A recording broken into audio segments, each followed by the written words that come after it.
ഈശോ മിശിഹായ്ക്ക് സ്തുതിയായിരിക്കട്ടെ. നമ്മൾ ഇന്ന് ധ്യാനിക്കുന്നത് എഫെസോസ്കാർക്ക് പൗലോസ് എഴുതിയ ലേഖനത്തിൻ്റെ 4-ാം അധ്യായത്തിൻ്റെ 22, 23, 24 വചനങ്ങളാണ്. നിങ്ങളുടെ പഴയ ജീവിത രീതിയിൽ നിന്ന് രൂപം കൊണ്ട് വഞ്ചന നിറഞ്ഞ ആസക്തികളാൽ കലുഷിതനായ പഴയ മനുഷ്യനെ ദൂരെ എറിയുവൻ. നിങ്ങൾ മനസ്സിൻ്റെ ചൈതന്യത്തിൽ നവീകരിക്കപ്പെടട്ടെ. യഥാർത്ഥമായ വിശുദ്ധിയിലും നീതിയിലും ദൈവത്തിൻ്റെ സാദൃശ്യത്തിൽ സൃഷ്ടിക്കപ്പെട്ട പുതിയ മനുഷ്യനെ ധരിക്കണം. ഇതൊരു വലിയ വിഷയമാണ്. അതിൽ ഒരു പോയിൻ്റ് മാത്രം നമുക്ക് എടുക്കാം. മനസ്സിൻ്റെ ചൈതന്യത്തിൽ നവീകരിക്കപ്പെടണം. അത് മനസ്സിലാക്കണമെങ്കിൽ ഇതിൻ്റെ ഒരു ഇണവചനത്തിലേക്ക് പോകാം. റോമ 12:2.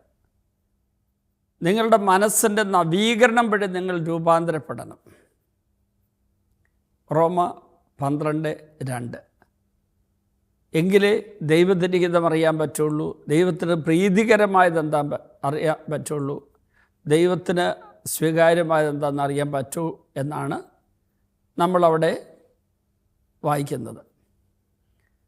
അപ്പോൾ ഈ മനസ്സിൻ്റെ പ്രോസസ്സിങ്ങിലേക്ക് ഒന്ന് പോവുകയാണ്. കുറച്ച് ശാസ്ത്രീയമായ ഒരു കാര്യം ഞാൻ പറയാൻ പോവാം. മനസ്സിൻ്റെ ഒരു കാര്യം നമ്മൾ അറിഞ്ഞിരിക്കണം. ദശലക്ഷക്കണക്കിന് ന്യൂറോൺസ് തലച്ചോറിനകത്തുള്ളത്. ഈ ന്യൂറോൺസ് അതുപോലെ നാഡീവ്യൂഹം ഇതിൻ്റെ എല്ലാം പ്രവർത്തന ഫലമായിട്ട് ഈ നാഡീവ്യൂഹങ്ങളിലൂടെയുള്ള ന്യൂറോ ട്രാൻസ്മിഷനിലൂടെയാണ്, ഇതിൻ്റെ കൈമാറ്റങ്ങളിലൂടെയാണ് നമ്മൾ മനസ്സിൻ്റെ പ്രവർത്തനം നടക്കുന്നത്. അത് പല കാര്യങ്ങളുണ്ട്. അതിൻ്റെ അകത്ത് ആലോചനയുണ്ട്, വികാരങ്ങളുണ്ട്, ഭാവനകളുണ്ട്, തീരുമാനങ്ങളുണ്ട്. അതിൽ നിന്നാണ് നടപടികളിലേക്ക് നീങ്ങുന്നത്. പക്ഷേ ഇതിൻ്റെ ഒരു പ്രത്യേകത, മനസ്സ്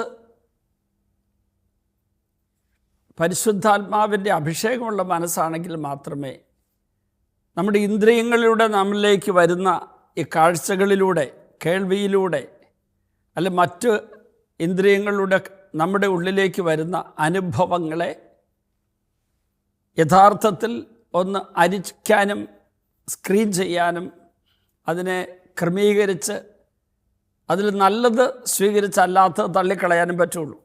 അല്ലെങ്കിൽ കുഴപ്പമുണ്ട്. മനസ്സ് ഇതിനെയൊക്കെ നിയന്ത്രിക്കുന്ന ഒരു കാര്യമായിട്ടിരിക്കുക. കാരണം നമ്മുടെ ഒരു തീരുമാനം എടുക്കാനായിട്ടുള്ള ഒരു പ്രോസസ്സുണ്ട്, ഒരു നടപടിക്രമമുണ്ട്. ആ തീരുമാനങ്ങൾ എടുക്കുന്ന, ആ ഫ്രെയിം ചെയ്യുന്ന ഒരു സമയമുണ്ട്. ഒരു പ്രത്യേക നിമിഷത്തെ നമ്മൾ തീരുമാനമെടുക്കും. അപ്പോൾ ആ തീരുമാനം എടുക്കുന്നത് ചിലപ്പോൾ വികാരപരമായ ഒരു സ്വാധീന നിമിഷത്തിന് തീരുമാനമാണെങ്കിൽ വികാരം വിവേകത്തെ മാറ്റി നിർത്തിയിട്ട് തീരുമാനത്തിലേക്ക് നയിച്ചെന്ന് വരും. അങ്ങനെയാണ് ദാവീദിന് പാപം സംഭവിച്ചത്. വിവേകവും വിശുദ്ധിയും ജ്ഞാനവും ഇല്ലാത്ത ഒരു നടപടിയിലേക്ക്, ബത്ശബയുമായിട്ടുള്ള അവിഹിത ബന്ധത്തിലേക്ക്, മറ്റൊരുവൻ്റെ ഭാര്യയാണെന്ന് അറിഞ്ഞിട്ട് പോലും, അവൻ്റെ സേവകരിൽ ഒരുവനായ ഹിത്യനായ ഊറിയായുടെ ഭാര്യയാണ് ഇവളെന്ന് അറിഞ്ഞിട്ട് പോലും കണ്ണുകളിലൂടെ വന്ന ഒരു ദൃശ്യത്തിൽ പെട്ടെന്ന് അവൻ്റെ ലൈംഗിക ഹോർമോണുകളുടെ ഉണർവുണ്ടാവുകയും അപ്പോൾ മനസ്സിനൊരു ഇച്ഛ, ഒരാഗ്രഹം ഉണ്ടാവുകയും വിവേകവും വിശുദ്ധിയും അവനുള്ള ദൈവവിളിയും ദൈവനിയോഗവും മറന്നിട്ട് ഒരു മഹാപരാധം ചെയ്യുകയും ചെയ്തു. അതിൻ്റെ തുടർച്ചയായിട്ടാണ് പിന്നീട് കൊലപാതകവും ചതിയൊക്കെ ഉണ്ടായത്. അതിൻ്റെ ഫലമായി പിന്നീട് ഒത്തിരി അനർത്ഥങ്ങൾ ഇസ്രായേൽ സമൂഹത്തിലുണ്ടായി. അപ്പം നമ്മുടെ മനസ്സ് ശുദ്ധമാണെങ്കിൽ, റോമ 12:2 ഒരിക്കൽ കൂടി ഞാൻ വായിക്കാം. നിങ്ങൾ ഈ ലോകത്തിന് അനുരൂപരാകരുത്, പ്രത്യുത നിങ്ങളുടെ മനസ്സിൻ്റെ നവീകരണം വഴി രൂപാന്തരപ്പെടുക. അങ്ങനെ രൂപാന്തരപ്പെട്ട് കഴിഞ്ഞാൽ മാത്രമേ നല്ലതെന്താണ്, ദൈവത്തിന് പ്രീതികരമായത് എന്താണ്, പരിപൂർണമായത് എന്താണെന്ന് വിവേചിച്ചറിയാൻ നമ്മളെക്കൊണ്ട് പറ്റുള്ളൂ. ഇപ്പം ഇവിടെ നമ്മൾ വായിക്കുന്നു, നിങ്ങൾ മനസ്സിൻ്റെ ചൈതന്യത്തിൽ നവീകരിക്കപ്പെടണം. മനസ്സിനൊരു ചൈതന്യം വേണം.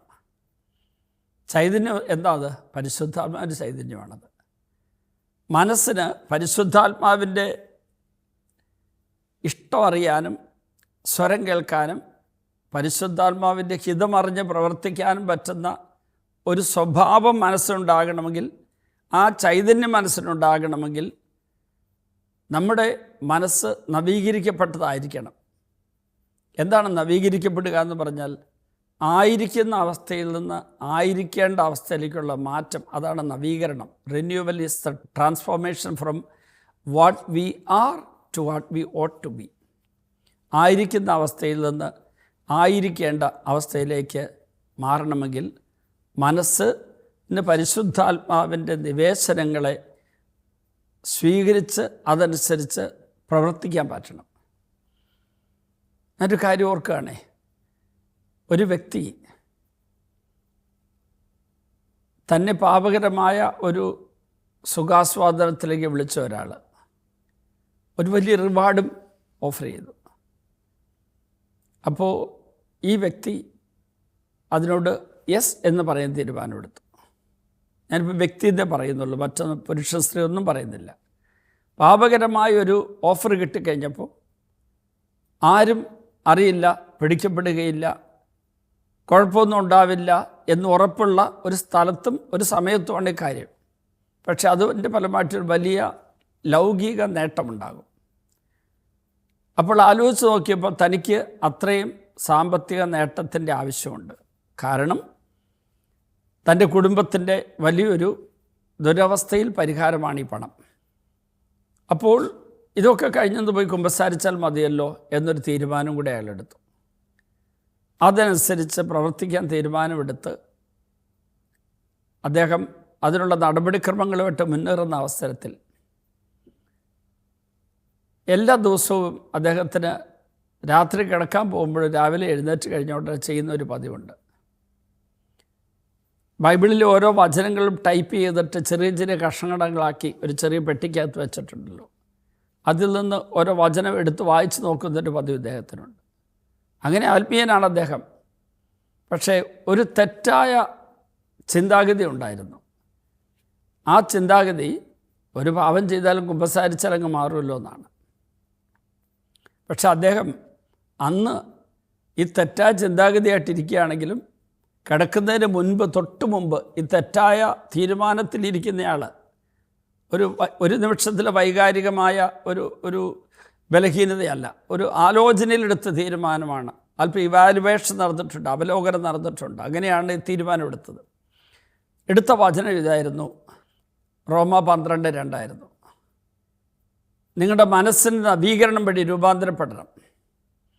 പെട്ടെന്ന് അദ്ദേഹം പറയുകയാണ്, ഞാൻ പോട്ട ബൈബിൾ കൺവെൻഷനിൽ ഈ ഒരു വചനം വ്യാഖ്യാനിച്ചുകൊണ്ട് പ്രസംഗിച്ച ആ പ്രസംഗത്തിൽ അദ്ദേഹത്തിന് മനസ്സിനെ സ്പർശിച്ച, അദ്ദേഹത്തിൻ്റെ ഓർമ്മയിൽ നിൽക്കുന്ന 1-2 ഉദാഹരണ സഹിതമുള്ള അതിൻ്റെ വ്യാഖ്യാനമുണ്ട്. പെട്ടെന്ന് അദ്ദേഹം ഓർത്തു, ഈ വചനം ഓർത്തു. ഇതാണ് ഈ വചനം കേട്ടാലുള്ള ഗുണം.